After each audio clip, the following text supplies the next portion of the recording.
Hi. So I am going to go over the presentation that I did last week, talking about how the cloud can help your business.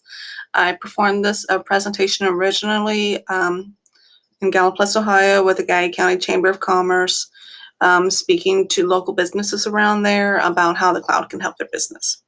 So go ahead and get started.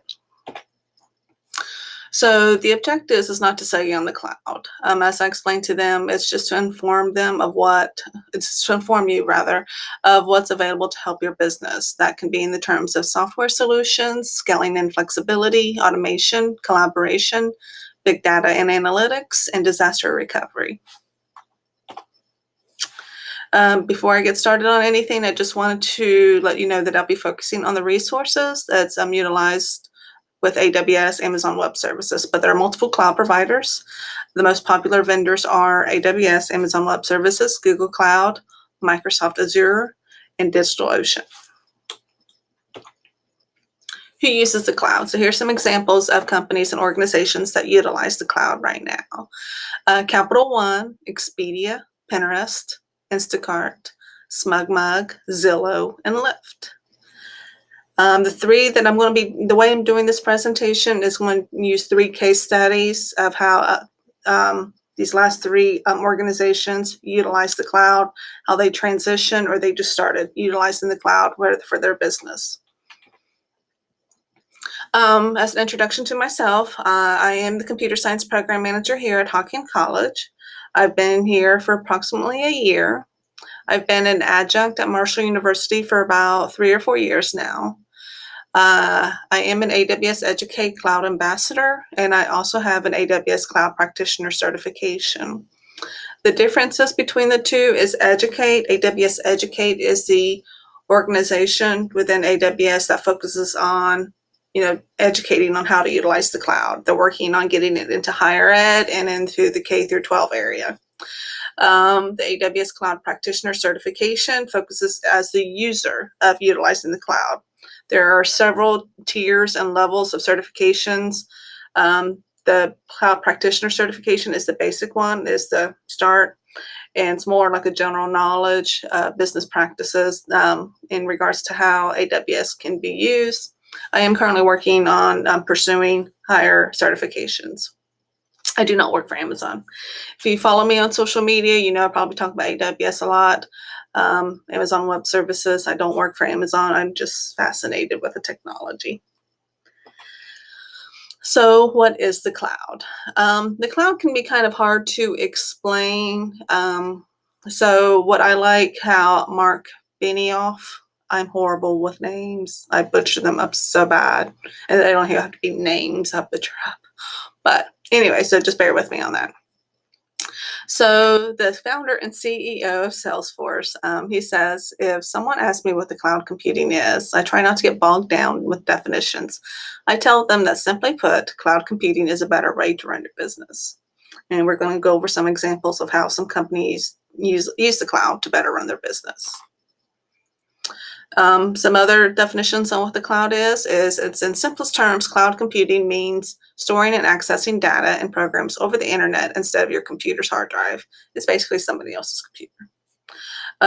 Essentially a computer that is connected to high-speed internet 24/7. Accessibility and reliability are two big things within AWS and really any all cloud providers. We'll talk about that later on. So as I said before, there we go. As I said before, we're going to be using SmugMug, Zillow, and Lyft as some case examples. Okay. So we have CEO and Chief Geek of SmugMug, Don McCaskill. He states Amazon Cloud Search allows us to focus on our product by providing high-performance search backend for our rapidly growing business, for our rapidly growing customer base. I can move this up here. No. No.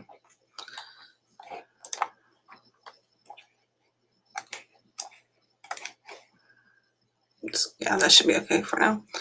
So case sample number one, SmugMug. SmugMug is an online photo and video sharing service. It's a subscriber-based service that stores personal photos and videos. They need unlimited photo uploading, safe backups, and privacy features. They use rich metadata generated by phones and videos, which allows customers to search and browse through content. The challenges that they faced. Company was built using the own search infrastructure using open source database technology. Despite using fast on-premise SSD servers and employing engineering best practices, the search query times fell as the number of users and amount of content grew.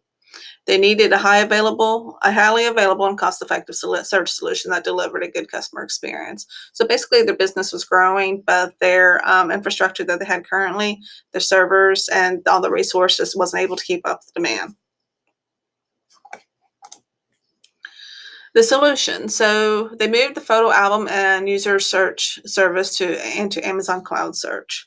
They was able to migrate years of data and integrate it with a simple REST API for search and display features. They designed a solution that could handle user growth by leveraging Cloud Search auto-scaling feature. The benefits. It was designed to deliver consistent low latency and highly relevant search results to customers. They handle tens of millions of rich metadata generated by user uploads over 2 years. They saved over $300,000 per year in operation and maintenance costs. They no longer need to manage search features on the back end, which allows them to just focus on what their business is, the service that they're providing to their customers, instead of all the technology behind that's needed to make that business work. So the low latency means and highly relevant. Oh, that's not what I wanted to do. The low latency and highly relevant meant that the search results were better for the customers.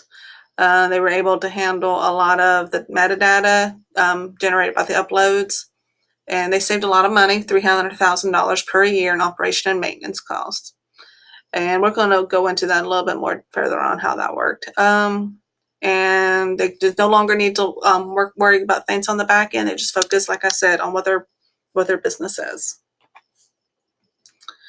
So Zillow, the Unix systems engineering manager for Zillow Group, he says that using Amazon CloudFront, let me put this down here again, we are paying less than half of the amount per month we previously paid for our CDN.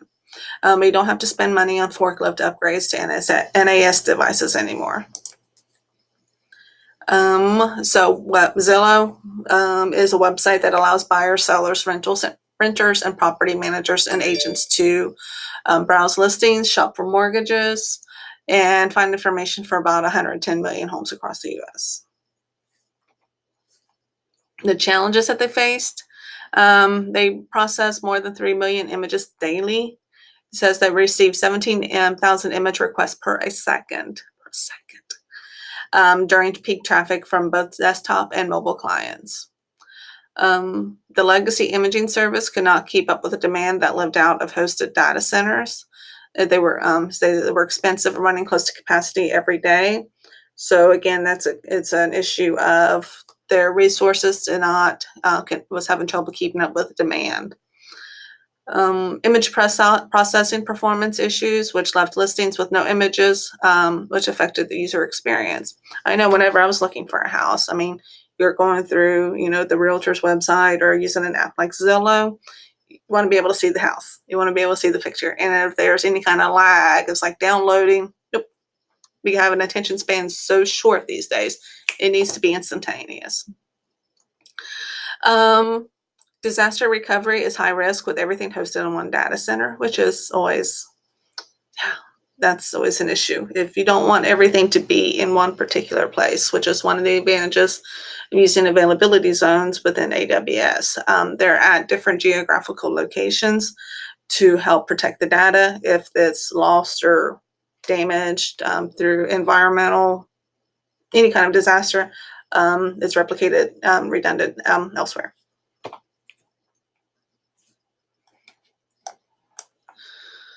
The solutions. So they migrated the image hosting and distribution from a physical data center to AWS using EC2. and S3, Amazon Elastic Compute Cloud, and Amazon Simple Storage Service. It currently stores 100 terabytes of data, including 300 million images and over 1 billion objects. So, as he says, maintaining an object count in the billions doesn't work so well on a traditional file system. They would have to split their objects across many file systems, which would be a management nightmare. So S3 has unlimited storage capacity for objects, so S3 is used. They can deploy and scale applications and services using Elastic Beanstalk. It handles the deployment, capacity, provisioning, load balancing, auto scaling, application health, and monitoring. The solutions, so what they did, they changed their CDN provider to Amazon CloudFront to distribute website content closer to the user, which meant less of a lag time for the user. Utilize CloudWatch for monitoring cloud resources, and utilize SQS for image download request. The benefits, they had a better experience to prospective home buyers, renters, real estate agents, and other visitors. Again, it's a concept of, they have the images, instantaneous, fairly quick anyways. And the data and all the information is correct and current and easy to access. Unlimited storage availability without the need to purchase and maintain additional servers is always a plus. So they can scale as needed and not have to worry about putting the upfront investment, capital expense into maintaining servers. That's not always utilized 100%. They reduced operating costs by migrating image processing and delivery system to AWS. So he says, using CloudFront, we are paying less than half of the amount per month we previously paid for our CDN. With S3 and CloudFront, they have increased availability and reliability.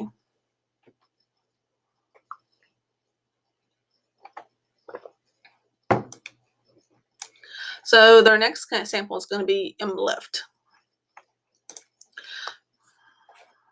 That's not what I want to do. Okay. So the CTO at Lyft, he says, by operating on AWS, we are able to scale and innovate quickly to provide new features and improvements to our services and deliver exceptional transportation experiences to our growing community of Lyft riders.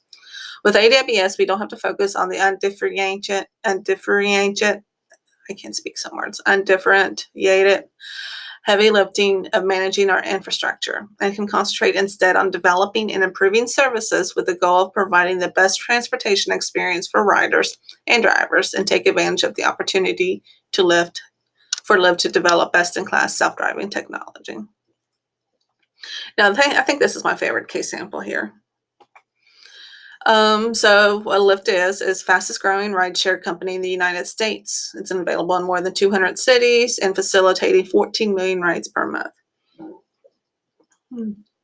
The challenges, managing exponential growth, supporting 100 microservices that enhance the customer's experience.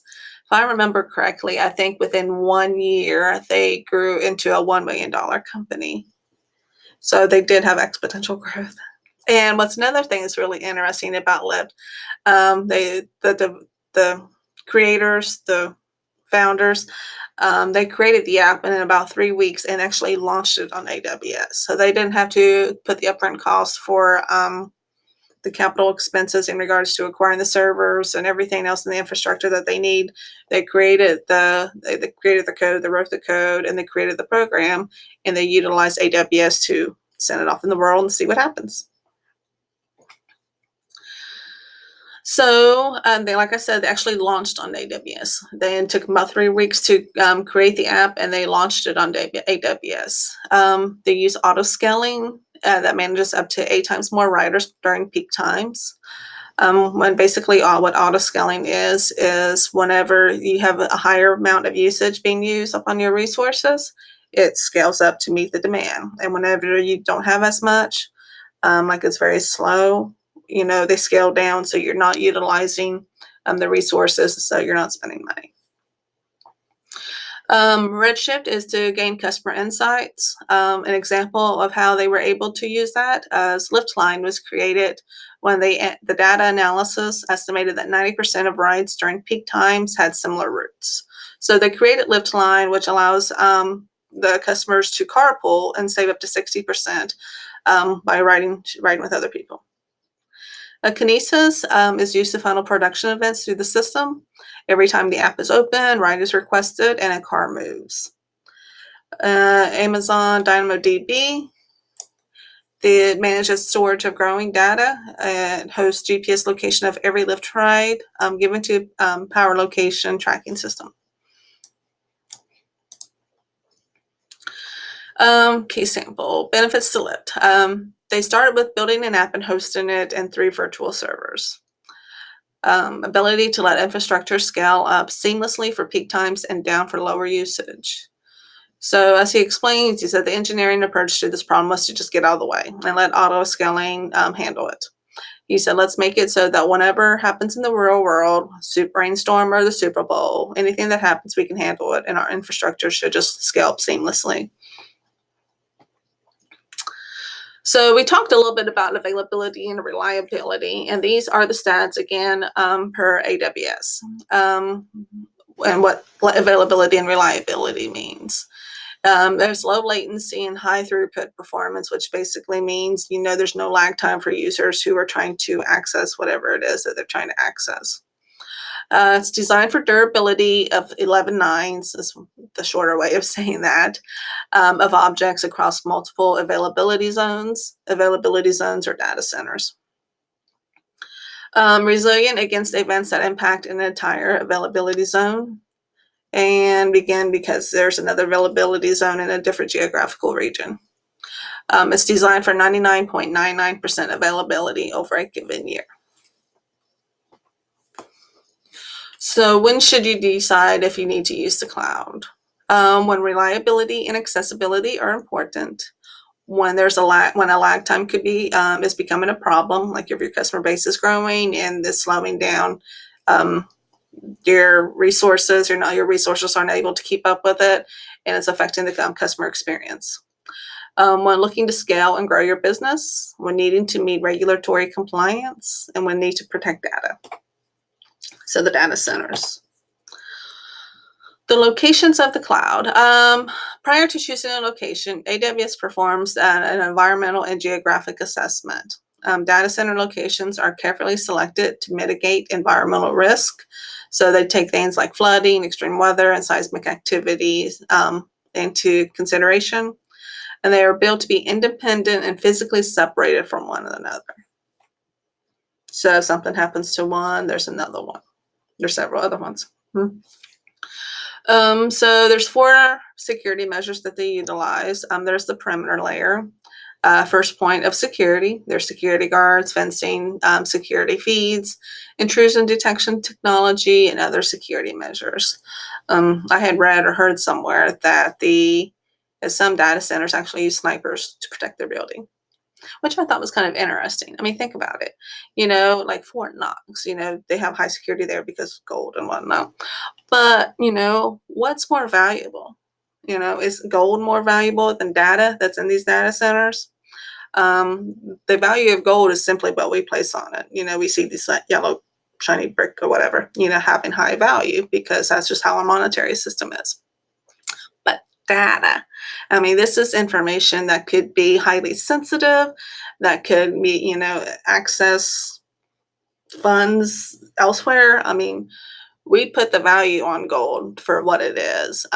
But I think some could argue that data is actually more valuable than gold, says a data nerd.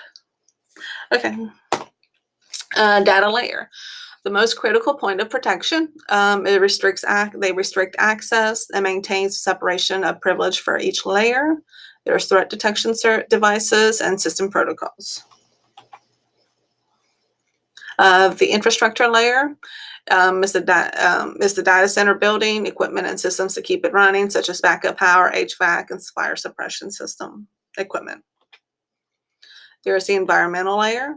It's dedicated to environmental considerations such as the site selection, construction, operations, sustainability, and like I said earlier, in regards to the environmental risk.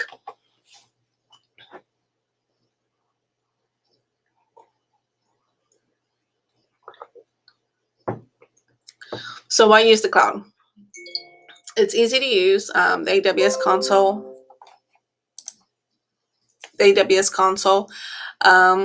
is pretty easy to navigate once you kind of figure out. There's not much of a learning curve to it. It's flexible, lets you load software and services you need. I know some of my devices, I'm actually running out of room, so I need to do a little bit of research and see what I need to do to start utilizing the cloud for some of my personal devices as opposed to finding another increasing my capacity. Cost effective. Only pay for compute power, storage, and other resources used. No long-term contracts and no upfront commitments. Reliable. It's scalable, reliable, and secure global computing infrastructure. It's a multi-billion-dollar infrastructure that has been honed for over a decade. I mean, think about it. I mean, Amazon. Amazon. Everybody knows Amazon. They have the resources, the monetary, the brain power, and whatever else other resources that they have that can create something like of this magnitude well. So, let's utilize their resources for, what we need as opposed to create everything on our own. Why use the cloud? I'll continue it. Scalable and high performance. So you can scale up or down based on demand. You complete storage and resources when you need them. So again, you're only paying for what you need and what you use. If you're not needing it, if you're not using it, you don't get charged. It's secure, end-to-end approach to secure and harden the infrastructure that includes physical, operational, and software measures. But it's not all or nothing. So what I'm talking about is AWS, or the cloud, and that's considered public cloud. So kind of here's the definition of the three. There's public, private, and hybrid. The public is a third-party vendor host that hosts all the computing services for you, which is AWS, Google, Microsoft, whoever. Allows companies to pay as needed and scale up or down depending on their needs. Utilizes virtual technology, no capital expenses to the organization. It's only operational expense. Only pay for resources used. Data can be backed up regularly, global expansion quickly, and instant provisioning. The private is where you have in-house maintenance and management of computing needs, which means you purchase the equipment, you maintain the equipment, you manage the equipment. If the equipment goes down, you're the one that gets that 2:00 in the morning phone call. Capital expenditures of in-house server hardware, all software licenses, integration capabilities, and IT employees. So all those expenses that are part of having a private cloud, you're responsible for. But there's hybrid. You can use both the public and the private to, for whatever to meet your needs. Things to consider. So things to consider if you're going to utilize the cloud are costs. Public, if you use a public cloud, which is AWS, Google, or Microsoft, you only pay for the resources that you use. There's no maintenance and upkeep costs.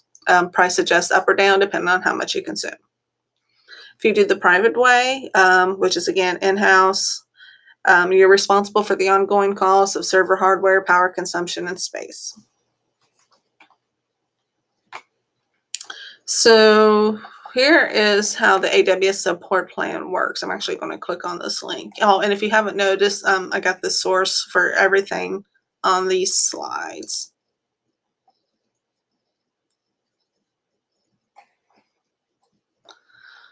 So here is the support plans that AWS has.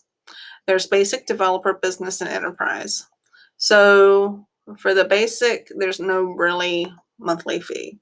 You just pay for what you use. If you use some of the storage space, if you use some of the computing power, you use the database technology, you pay for that. This is what I have. Then there's the developer. So you pay either greater $29 a month or 3% of the monthly AWS usage. The business is similar model, $100 a month, or whatever is greater between the $100 a month or this total sum right here. So it's 10% of monthly AWS usage for the first 10,000, and then 7% for the next 10 to 80,000. You'll see the more you use, the less percentage you'll take. And then there's enterprise, again, similar model. It's between greater 15,000 or this scenario right here. And here's a couple examples of it. So again, the basic, you only pay for what, there's no monthly fee, you only pay for what you use. The pricing example for the developer, it was $29 a month or 3% of the monthly usage. So you have a $2,000 bill for what you're using within AWS services. Again, that's storage, that's computing capacity, that's whatever. And the 3% of 2,000 is $60. So your total bill for actually the resources that you utilized in AWS is 2,000. The bill for your support plan is 60, because 3% of 2,000 is 60. Okay. And let's do another one. So we have the business, which was greater of $100, or this breakdown right here. So this, if you have the business plan and you use 85,000 in AWS services, again, which is computing power, which is the storage, which is the databases, that's whatever it is that you use. The first 10,000 is 10%. So that's $1,000. And so plus 70,000, because that was the difference between 10 and 80, is 4,900. 70,000 at a 7% rate, as it shows right here, is 4,900.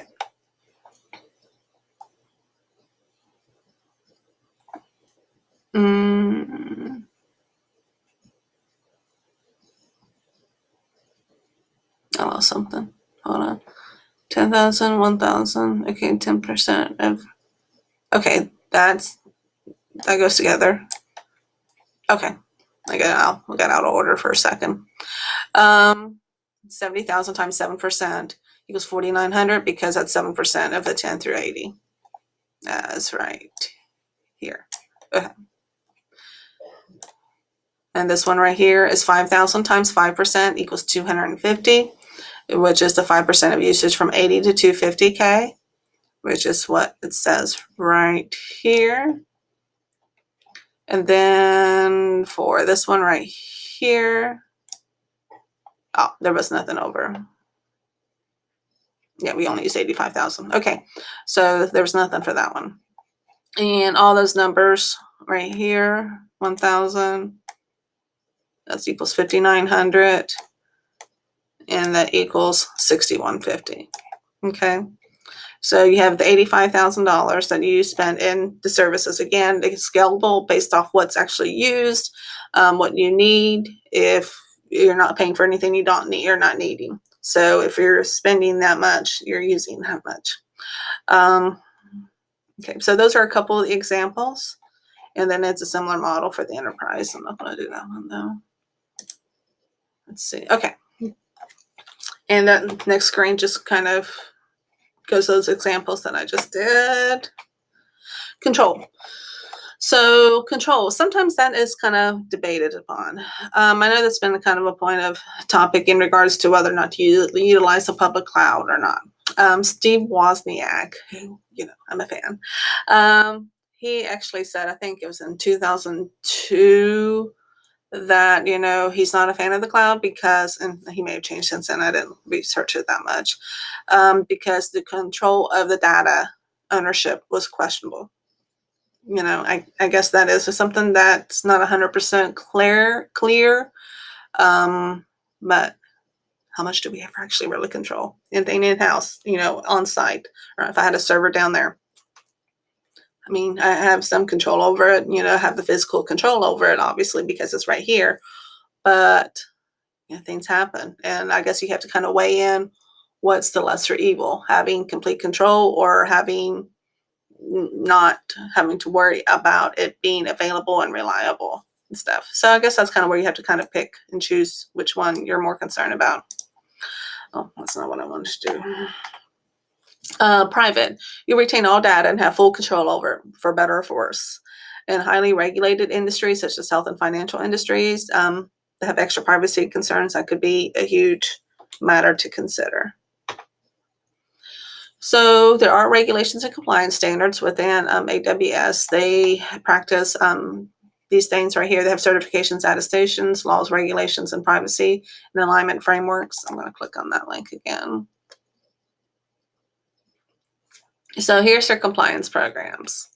There's global compliance. I'm not familiar with all of these because that's just not been in what I've needed to be familiar with. The ones I've had the most experience with are FERPA. I didn't really want to click on that. FERPA and HIPAA. So you can see there's a bunch of other ones. And Asia Pacific, Europe. So this is what I want to kind of look at. There are certifications, laws, regulations, and privacies, and alignments and frameworks. Certifications and attestations. It says compliance certifications and attestations are assessed by a third-party independent auditor and result in a certification audit report or attestation of compliance. The laws, regulations, and privacies. It says AWS customers remain responsible for complying with the applicable compliance laws and regulations. In some cases, AWS offers functionality such as security features, enablers, and legal agreements such as the AWS Data Processing Agreement and Business Associate Addendum to support customer compliance. Nor formal certification is available to or distributable by a cloud service provider within these laws or regulatory domains. Something to keep in mind in regards to the cloud computing and utilizing AWS or any kind of cloud technology is who is responsible for what. The user is responsible for the data that's in the cloud, okay, like the stuff you put in it. AWS is responsible for the security of the cloud, and those were those four security layers that I mentioned earlier with the perimeter, the database, the infrastructure, and the environmental. They're responsible for all of that. So they're responsible for the physicality aspect of the protection of that data, but you have to make sure you're doing your part when you put the data in. Alignments and frameworks. Compliance alignments and frameworks include published security or compliance requirements for a specific purpose, such as a specific industry or function. AWS provides functionality, such as security features and enablers for these types of programs. Requirements under specific alignments and frameworks may not be subject to certification or attestation. However, some alignments and frameworks are covered by other compliance programs. And I don't know that much about all these particular individual ones. That's a little bit of research you'll have to do on your own. And in this your particular field, you probably already know more than I do.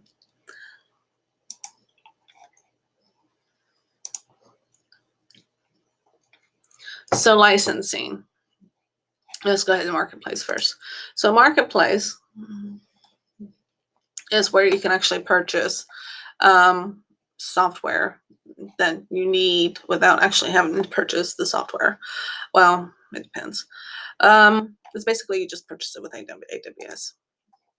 So you have the categories. If you want to look at storage and backup, for example, vendors. I'm not really familiar with this. Cloud Daddy. So you can choose between free, hourly, annual, bring your own license. If you already have a license. Delivery methods. You just kind of pick one. And then view results. And there you have it. And then you click on it and it gives you some more information on what the product is, overview, the typical total price, total pricing per instance for service. Instance is just basically the computing power. For services hosted on a T2 medium in Northern Virginia region. So yeah, so that's something that whenever you're shopping for software and other services that you would look at, but there are options out there. So the license manager, there's no additional charge for the license manager. You pay for the resources that you're using to run your application. You only pay for what you use as you use it. There's no minimum fee and no upfront commitments. So that's something you can look into. So AWS Services and Review. Their AWS provides over 90 services and are adding to their list regularly. Let's listen to a couple of podcasts. They were a couple months old, but one was called, there's a new feature called Lake, which is something to do with data management. And there's something called Chime, which is like a video conferencing service similar to Zoom and stuff. But it has its own unique stuff. I haven't used it yet. So let's see. Some of the cloud services we discussed today are Cloud Search, which is a scalable cloud-based search service. EC2, which provides secure, resizable compute capacity in the cloud, and you can scale it to use this. You can scale it to only pay for as you're using it, and nobody's using it. If it's a lot of downtime, in the case of Lyft, I think he said it's early Sunday morning, nobody's using it. They're not really paying for anything. And when Saturday night people are drunk and trying to get home without driving, usage goes up. S3, object storage service, and there's unlimited capacity in how many objects you can store. Elastic Beanstalk orchestrates various AWS services. CloudFront is a content delivery network. That's the CDN that I mentioned earlier. That improves access speed for downloading the content, which means that your user has less of a lag time. CloudWatch monitors and manages the service built for developers, system operators, site reliability engineers, and IT managers. SQS, Simple Queue Service. It's a fully managed message queuing service that enables you to decouple and scale microservices, distributed systems, and serverless applications. Auto-scaling is automatically monitors and adjusts compute resources to maintain performance for applications hosted in the AWS cloud. So again, when everything's at high usage, it goes up by itself. It's auto-scaling. And then when it goes, nobody's using it, everybody's asleep, it goes down. Redshift is an internet hosting service and data warehouse product, which forms part of the larger cloud computing platform of AWS. Kinesis processing hundreds of terabytes per hour from high volumes of streaming data from resources such as operating logs, financial transactions, and social media feeds. And Lyft, the CTO with Lyft, I think he said the Kinesis was used to help make sure that users, the riders, they're utilizing the Lyft resources whenever they input credit card information, that it's legit. They use it to make sure that it's not fraudulent. DynamoDB, it's a fully managed proprietary NoSQL database. How to get started using the cloud. There's a free tier. Like I said, it's the basic one. If you remember the support plans, it doesn't cost anything to do that. The only thing you pay for is if you create something. And if you're just playing around and using the tutorials that they have in there, just make sure you delete it. And it doesn't cost anything. There's been a few times where I've left something because I didn't delete it, and because nobody's really using it. It was just basically me just creating something and playing around. The most I've been charged is a couple of dollars. It's nothing really. Ask me. I'm still learning. Trust me, I'm still learning. But I love this. I think it's a lot of fun. And if you have any questions, you can ask me. And that is my email. And feel free to text me at that number. And then there's the teacher of me. So as I explained to them at my presentation, I tried to make this more informational instead of teaching. But, there's a teaching aspect I want to kind of go with here as well.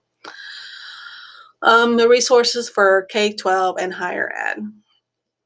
AWS Educate, like I said, very first, one of the first few slides, is I'm a cloud ambassador with AWS Educate. And the purpose of it is to get the technology and the skill set out there. This is a field where there's a high demand that makes pretty darn good money without having what I say is the potential for a six-figure salary without a six-figure student loan debt, which is a nice ratio to have. So we're working on incorporating that into getting it out there.